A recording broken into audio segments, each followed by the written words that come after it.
Je suis Méranie Rodriguez, je suis kinésiologue, je suis aussi certifiée coach en alimentation, supplémentation naturelle avec approche naturopathique et en modulation hormonale. Et aujourd'hui, je vais vous parler des normes de fabrication, des suppléments naturels. Pourquoi? Ben, ça fait quelques discussions que j'ai dans les derniers jours par rapport à ça avec des clients, avec aussi des professionnels de la santé, puis des fois, j'ai les cheveux qui veulent friser de ce que j'entends. Je me rends compte que c'est un milieu qui est vraiment mélangeant pour la majorité du monde qui ne baigne pas dans ça, et même ça peut être mélangeant pour quelqu'un qui baigne dans ce domaine-là. Moi, j'ai un bureau de consultation pendant plus de 10 ans maintenant. Puis qu'est-ce qui m'a amené dans le domaine de la supplémentation et de l'alimentation? C'est parce que je suis une kinésiologue qui a été à l'université et je me suis fait dire que la supplémentation naturelle, c'était inefficace et dangereux.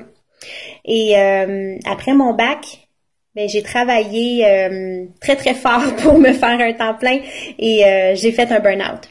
Donc dans la jeune vingtaine, burn-out, pas capable de m'en remettre physiquement mais aussi mentalement de ça.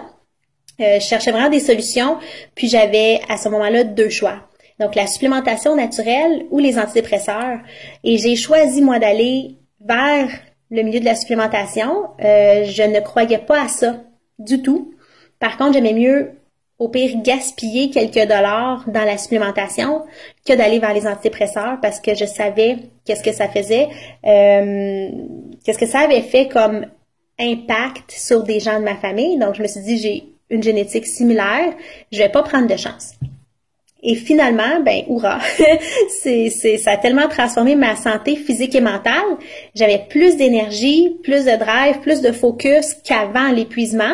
Donc, je me suis dit, quand je pensais que j'étais en forme, je l'étais pas véritablement. Et la supplémentation de qualité et une alimentation aussi très différente, là, on se le cachera pas, ça m'a complètement transformée. Donc, j'ai choisi de me faire former dans ce domaine-là. Et après, je suis devenue vraiment une passionnée de ça. Maintenant, parce que on est de plus en plus proactif au niveau de notre santé, on va dans le domaine de la prévention de plus en plus. C'est un domaine qui est, on va se le dire, tendance, puis ça fait en sorte qu'il y a des gens qui veulent tirer leur épingle du jeu, qui veulent leur pointe de tarte et qui font ou qui créent des suppléments pour faire de l'argent. Donc, il y a des compagnies qui ont la santé des gens à cœur puis qui ont vraiment des hauts fondements scientifiques. Puis, il y a des compagnies qui font ça plutôt parce que c'est une bonne passe de cash. Puis, il faut être au courant de ça.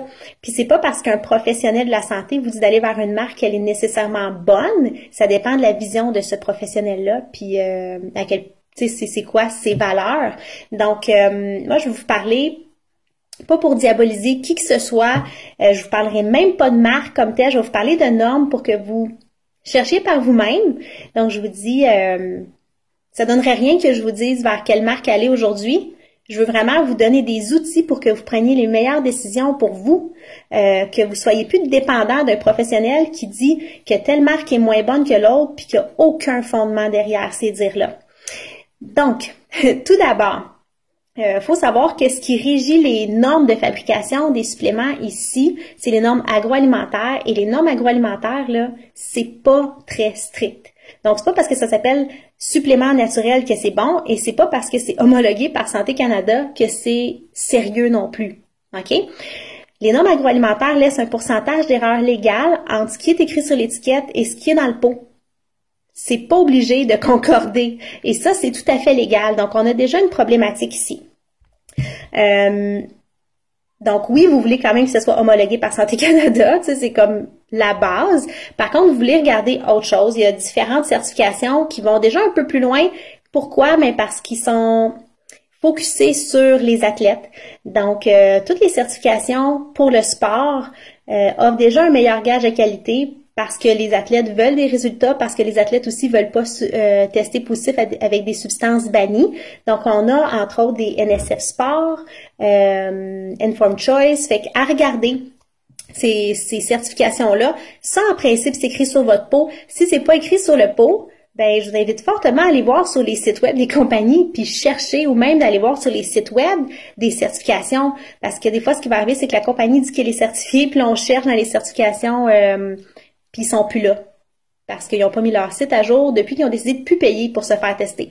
Donc, à vous d'être vraiment curieux. Ensuite, par contre, il y a des normes. Il y a une norme que moi, je ne démords pas, qui est la norme la plus élevée la plus sévère, c'est les normes pharmaceutiques.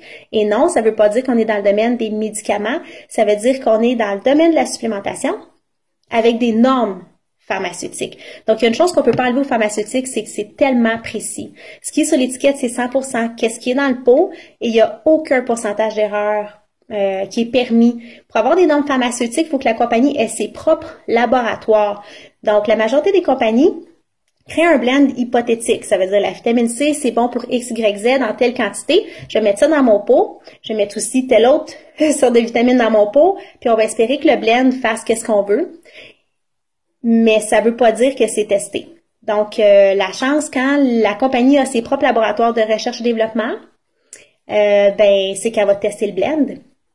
Donc, qu'est-ce que ça fait, cette quantité-là, de cette vitamine C-là, spécifiquement sur ma cellule? Il n'y a pas beaucoup de compagnies qui le font, là, je vais vous le dire, OK?